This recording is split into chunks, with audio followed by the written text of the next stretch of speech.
சூரியனிடத்தில் இருக்கின்ற எந்த பிரகாசமானது சகலமான ஜகத்தை விளக்குகின்றதோ, சந்திரனிடத்தில் எவ்விளக்கமானது உண்டோ, அக்னியினிடத்தில் எவ்வொளி விளங்குகின்றதோ, அந்த தேஜஸானது என்னுடையது என்று அறி.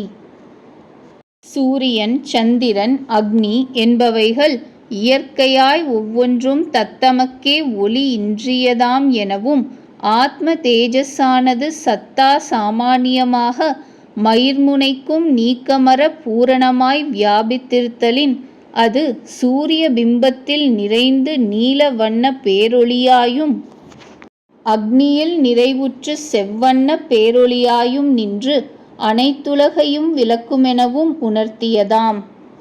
அற்றேல் பூரண வியாபகத்தை உடைய இப்பரமாத்மா சைத்தன்ய உல்லாசமான தேஜஸானது சூரிய சந்திரர்களில் நிறைந்து அவற்றை பிரகாசம் செய்வது போல மற்றும் சகல வஸ்துக்களிடம் நிறைவுற்றிருக்கும். அவற்றை அங்கனம் ஒளி செய்விக்க வின்றேயெனின் அக்னியானது சில வஸ்துக்களில் வியாபித்து உஷ்ண தன்மையை மட்டினும், சிலவற்றில் உஷ்ணம் செம்மை நிறம் இருட்டினிடமாகிய வஸ்துக்களை விளக்கும்படியான மிகுந்த பிரகாசத்தன்மையும் உண்டாக்குவது போல, சூரிய சந்திர அக்னிகளில் சத்வாம்ச மேலிட்டிருப்பதினால் அவை ஆத்ம தேஜஸை மிக பெறதற்குரியதாகி அங்கனம் தேஜோமயமாக விளக்கமுறும். மற்றவை அங்கனம் ஆகாதென்க. சூரியனையும் பூர்ண சந்திரனையும் உத்தம அக்னியையும் தம்மிடத்து ஆத்ம பிரகாச நிறைவதிகத்தை கருதியே அன்றோ யாவரும் உபாசித்தல் என்க. நான் பூமியில் ஆவேசித்து சகல பிராணிகளையும் தடையற்ற என் சாமர்த்தியத்தாலே தரிக்கின்றேன். அவ்வாறே அமிர்த ரசமயனான சந்திரனாய் கொண்டு சகலமான பயிர்களை போஷித்து கொண்டும் இருக்கின்றேன். நான் ஜாடராக்னியாக வயிற்றுக்குள் இருக்கும் நெருப்பாக ஆகி பிராணிகளினுடைய சரீரத்தை ஆசிரயித்தவனாயும், பிராணவாயு அபானவாயு இவைகளோடு கூடினவனாயும் 4 விதமான அன்னத்தை ஜீரணம் பக்குவம் செய்கின்றேன். நான் எல்லா பிராணிகளினுடைய ஹிருதயத்தில் அந்தர்யாமியாய் இருக்கின்றேன். என்னாலே நினைவும் அறிவும் மறதியும் உண்டாகின்றன. சகலமான வேதங்களினாலும் அறியத்தக்கனவனான வேதார்த்தங்களை செவ்வனே அறிபவனும் வேதாந்த சம்பிரதாயத்தை ஸ்தாபித்த குருவும் நானே. கடவுள் என்கின்ற பதத்துக்கு ஆத்மாவே இலக்கிய பொருளென்றும், ஆன்மாவென்பது யாதோ அதுவே கடவுள் எனப்படும் என்றும், நினைவு மறதி அறிவு முதலிய இவை சமுத்திரம் என்கின்ற பதத்திற்கு ஜலமே இலக்கிய பொருளாக நின்று அலை முதலிய அனைத்தையும் உண்டாக்குவது போல, இவ்வான்மாவினது புடை பெயர்ச்சியே யாம் எனவும், வேதங்களினால் அறியத்தகுந்த இவ்வான்மாவே எனவும், அவ்வேதார்த்தங்களை அறிந்தது இவ்வான்மாவே எனவும், அவ்வேதாந்த சம்பிரதாயங்களை செய்ததும் இவ்வான்மாவே எனவும் உணர்த்தியது என்க. இதனாலே சகல கர்மங்கட்கும் பிரகிருத்தியே கர்த்தாவென்றும், ஆன்மாவாகிய தான் அசங்கனாகலின் தன்னை கர்மங்கள் தொடர்ந்து ஒட்டுவதின்றென்றும் அறிந்து சுட்டற்று சும்மாயிருப்பவனே ஜீவன் முக்தனான பரமாத்மாவென முற்கூறிய உபதேசங்களை வற்புறுத்தியதாம் என்க.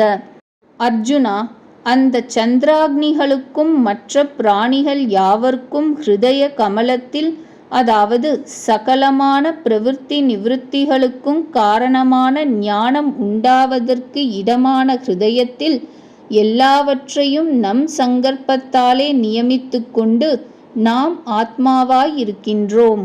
இவ்வாறே ஸ்ருதிகளும் ஸ்மிருதிகளும் சொல்லுகின்றன. ஆகையால் யாவர்க்கும் நம்மிடத்தில் இருந்துதான் ஸ்மிருதியும் ஞானமும் அபோகணமும் உண்டாகின்றன. ஆக இப்படி அக்னி, சூரியன், வாயு, சந்திரன், இந்திரன் முதலானோருக்கும் நாம் அந்தர்யாமியாய் இருப்பதும் அன்றி, அவர்கள் நம் ஸ்வரூபம் ஆகையால் அவர்கள் விஷயமாய் சொல்லும் வேதங்களுக்கும் நாமே விஷயம். என்றால் தேவன் மனிதன் என்னும் சொற்கள் அந்த தேவாதி சரீரங்களிலுள்ள ஜீவாத்மாவை சொல்வது போல இதர தேவதா விஷயமான வேதங்களும் நம்மையே சொல்லுகின்றன என்றபடி. மேலும் வேதத்தில் சொல்லும் பலன்களை கொடுப்பவனும் நாமே. அப்படியே நம்மை சொல்லும் வேதத்தையும் நாமே அறிவோம். இவ்விதமாக வேதம் என்னை சொல்லுகிறதென்று தெரிந்து கொண்டவன் நானே. இதற்கு வேறாக எவன் வேதத்திற்கு பொருள் விவரிக்கின்றானோ அவன் எவ்வாற்றாலும் வேதத்தை நன்றாய் உணர்ந்தவன் அல்ல என்பது நன்கு விளங்கும்.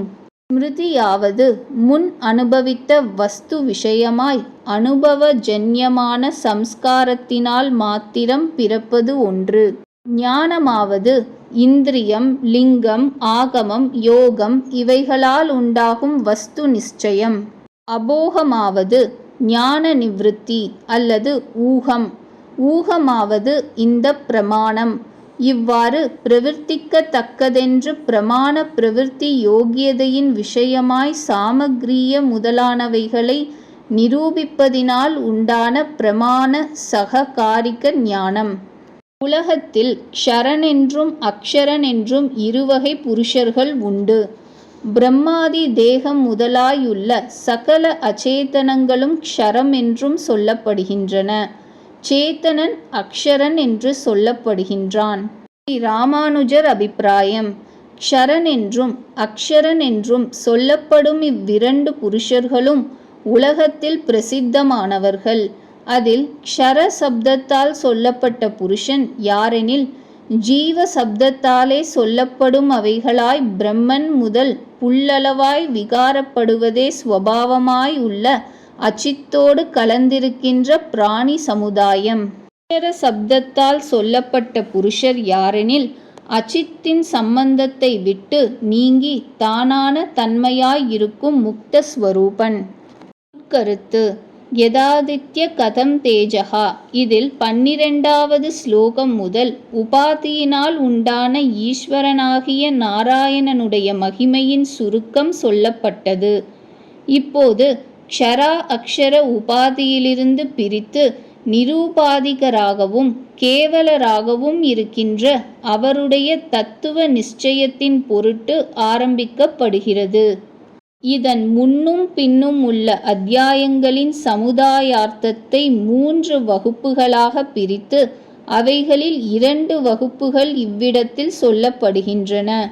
சம்சாரத்தில் நாசமடைய தகுந்த வகுப்பென்றும் பகவன் மாயா சக்தியான நாசமடையாத வகுப்பென்றும் 2 விதம். அந்த பகவன் மாயா சக்தி எப்படிப்பட்டதென்றால், க்ஷர புருஷனுடைய உற்பத்திக்கு விதையாயும் அநேக சம்சாரிகளான பிராணிகளுடைய காம கர்மங்கள் முதலியவைகளின் வாசனை கர்ம விசேஷங்களுக்கு ஆசிரயமாயும் இருக்கிறதுதான். கூட்டஸ்தன் என்றால் கூட்ட, அதாவது கற்களால் ஆகிய ராசியை போல், ஸ்தக என்றால் இருப்பவன் என்றதனால் விரல், கை, கால், தலை, கண், மூக்கு முதலிய வகுப்புகளில் சமுதாயம் ஆகிய சரீரத்தை ராசியில் நானெனக் கண்டிருப்பவன் என்பதாம்.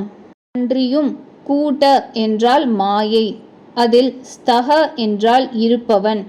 ஞானமின்றி சம்சார பீஜம் நசிக்கப்பட்டதாகையால் அக்ஷரம் என்றும் சொல்லப்பட்டது.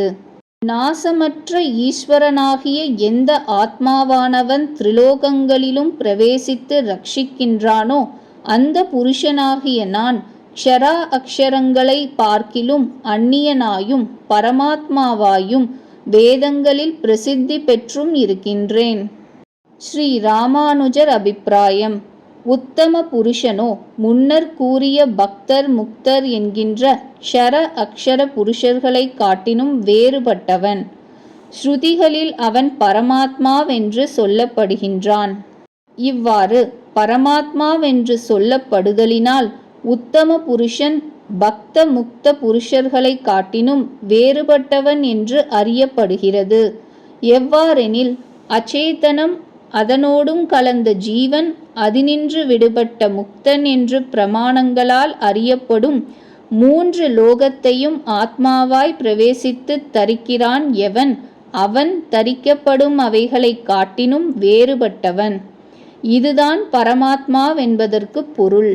அதுவுமன்றி அவன் வேறென்பதற்கு இதுவும் ஒரு காரணம். எது? அவன் அவ்யயனாய் ஈஸ்வரனாய் இருத்தல்.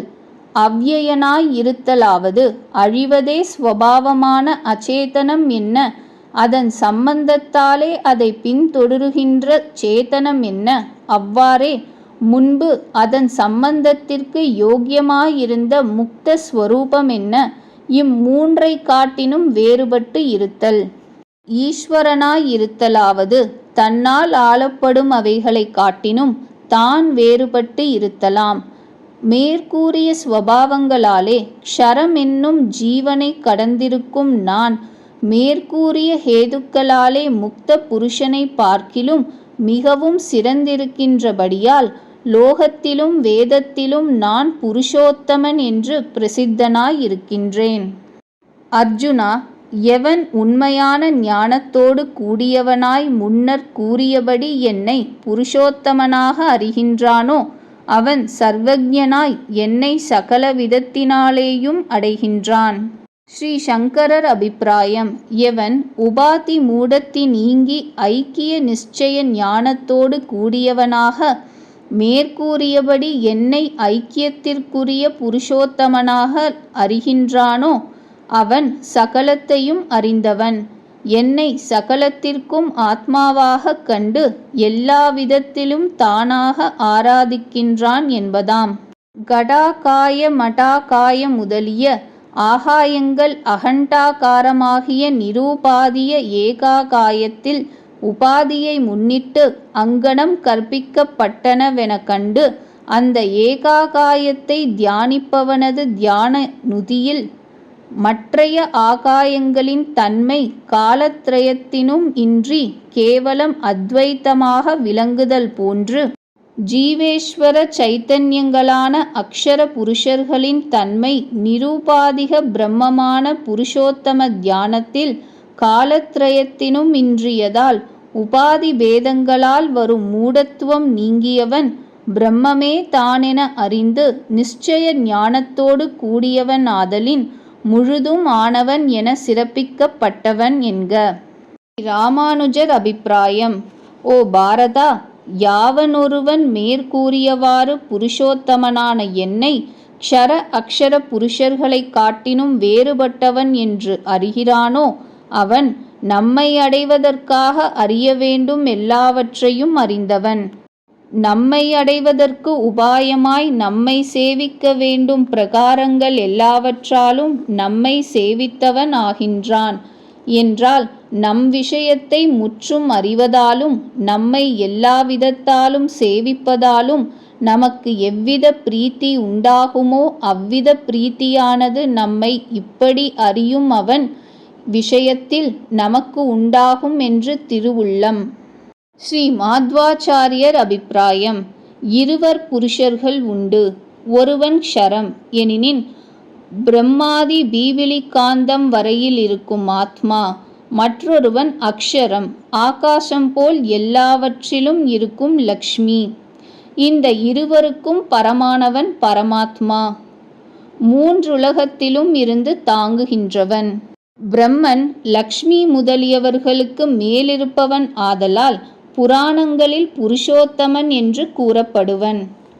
என்னை அவ்வாறு அறிபவன் உத்தமன். சர்வ வேதங்களில் கூறப்பட்ட விதிகளின்படி என்னை பூஜித்தவன் ஆவான். அர்ஜுனா, இவ்விதம் அதிக இரகசியமான இத்தகைய கீதா சாஸ்திரம் என்னாலே உனக்கு விவரித்து சொல்லப்பட்டது. ஓ விஜனமற்றவனே, இந்த சாஸ்திரத்தை உணர்ந்து கொண்ட விவேகிகள் ஞான மார்க்கத்தை உடையவர்களாகவும் மோட்சத்திற்கு செய்து கொள்ள வேண்டிய சகலத்தையும் செய்வார்கள். ஸ்ரீ சங்கரர் அபிப்பிராயம்: எவன் மேற்கூறிய விதமாக என்னை புருஷோத்தமன் என்று மோகத்தை விட்டவனாய் என்னையே தானென்று இருக்கின்றானோ அவன் சர்வஜன். அவன் என்னை சகலத்திற்கும் ஆத்மாவாக தியானிக்கின்றான். ஸ்ரீ ராமானுஜர் அபிப்பிராயம்: இவ்விதமாக நான் கிருஷ்ண பகவான் புருஷோத்தமன் என்று கூறுவதும் இரகசியங்களிலெல்லாம் அதிரகசியமானதுமாகிய இந்த சாஸ்திரமானது நீ பாபமற்ற யோகியன் என்று செவ்வனே நன்கு ஆராய்ந்து என்னால் உனக்கு உபதேசிக்கப்பட்டது. இவற்றை உணர்ந்தவன் ஞானி ஆவான் என்றால், என்னை அடைய வேண்டும் என்கின்ற அவாவுற்றவன் அவ்வாறடைவதற்கு வேண்டிய சகல சாஸ்திரங்களில் உண்டான ஞானத்தை அடைந்தவன் ஆகின்றான். மேலும் தான் செய்து முடிக்க வேண்டிய சகலத்தையும் செய்து கொண்டவனும் ஆகின்றான். 15வது அத்தியாயம் முற்று பெற்றது.